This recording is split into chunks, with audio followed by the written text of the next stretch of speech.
Good evening, ladies and gentlemen. My name is Mitch Goodale, and today my presentation is titled Making the Grade. To begin this presentation, I'd like to talk about Kickapoo University. Out of all the clubs and organizations I've been a part of here at Kickapoo, there's been one that stuck out to me, and that's Kickapoo University. Through job shadows, volunteerism, an internship opportunity, and the capstone course, I've not only been able to better myself as a person, but as a student. I've realized that Kickapoo U has a big goal, and that's to find your plans after high school, to figure out your career path. It took me through 3 job shadows to figure out exactly what I wanted to do. My first job shadow being over at Cox South in the interventional radiology department. All my life, I thought I wanted to be a doctor, and I was dead set on going into the medical field. But once I started getting into some higher level science classes, I figured this just wasn't for me. My second job shadow was over at David Harrison Elementary, and I was teaching 3rd and 4th grade students science and math classes. I figured this might be something I want to back up on because I enjoyed educating students. My third job shadow was over at the City Utilities power plant. I walked around with one of the supervisors and figured out how he ran the power plant and how he advised his employees to be better throughout the power plant.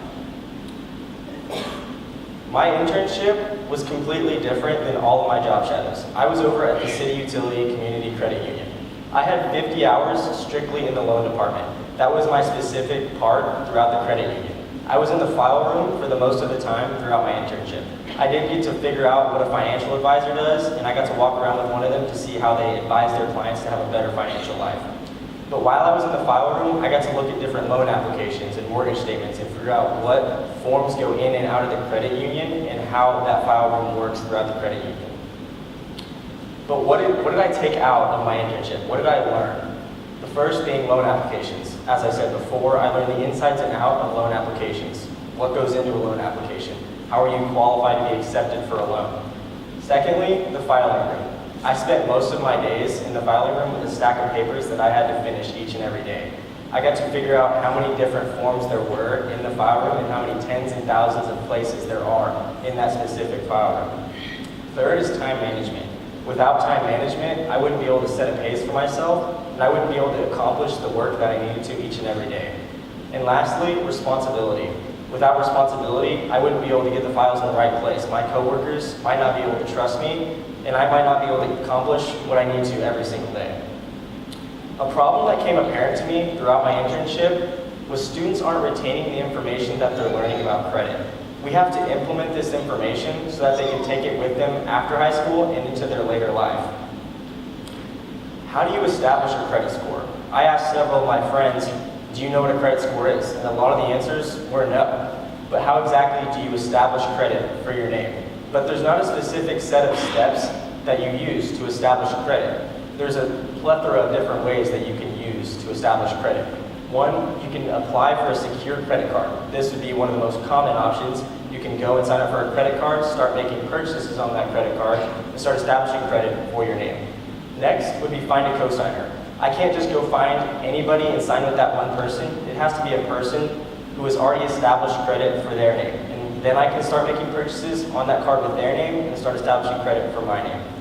Lastly, you can become an authorized user on someone else's card. If one of my parents wanted to sign my name on their credit card, I can start making purchases on their card and start establishing credit for my name. But what exactly is a credit score? For those of you who don't know, a credit score is a 3-digit number found by a mathematical algorithm. And there's 5 key components that go into that credit score. One would be credit inquiries. If I'm going to American Eagle and I'm ready to check out and they ask me if I want to sign up for an American Eagle credit card. If I say yes to this, they're going to run my credit to see if I'm available to sign up for that credit card. Every time they run my credit, that's going to ding my credit. 2 is account mix. What different types of credit do I have? If I have spending credit, a house loan, a car loan, that all goes into how good my credit score is going to be. 3, credit age.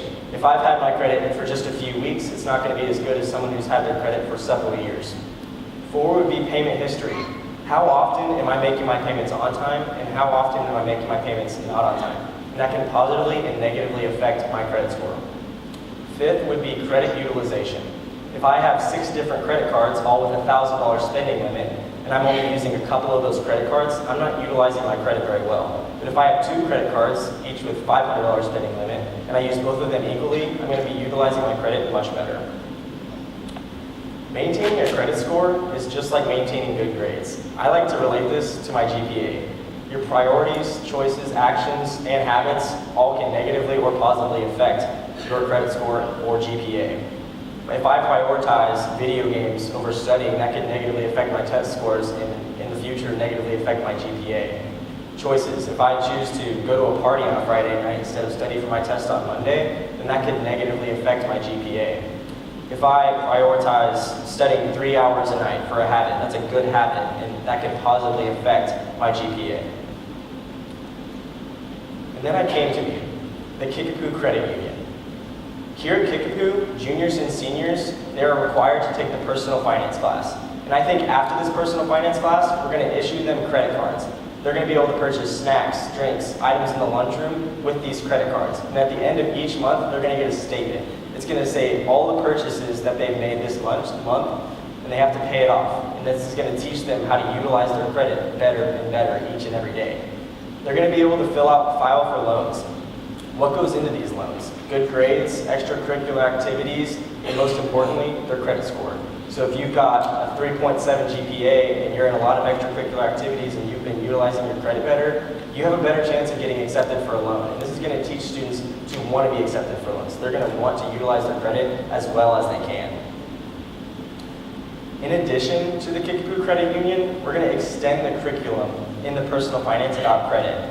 Personally, when I was enrolled in personal finance, I believe that the curriculum for credit was not long enough. I spent maybe a week on it, and I think that it's such an important lesson that it needs to be a month. It needs to be an entire unit or chapter. And students can take this with them all the way until they're very old. And finally, students need support. Without support from teachers, mentors, and especially parents, they're not going to be pushed out into the real world with the right tools that they need to have a great financial life. Without support, they're going to be lost. They're going to be dumped out into the world when they need help. But with support from parents, teachers, and mentors, they're going to be pushed to have a better financial life. Thank you.